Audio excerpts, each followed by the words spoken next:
ওং তৎসদিতি নির্দেশ ব্রহ্মণস্তি বেদ স্মৃত। গীতার 17 অধ্যায়ের 23 নম্বর শ্লোক। ওং তৎসৎ, এই তিনটি ব্রহ্মের নাম বলা হয়েছে। সৎ শব্দটি অস্তিত্ব বা সত্তার বাচক।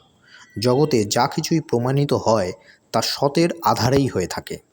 অতএব সম্পূর্ণ জগতের আধার হল সৎ। সূর্য, চন্দ্র, বায়ু, পৃথিবী আদি সব সত্যতেই প্রতিষ্ঠিত। সত্যের প্রতিষ্ঠায় সূর্য উত্তপ্ত হয়, বায়ু প্রবাহিত হয়। সৎ ছাড়া কোনো বস্তুরই সিদ্ধি হয় না।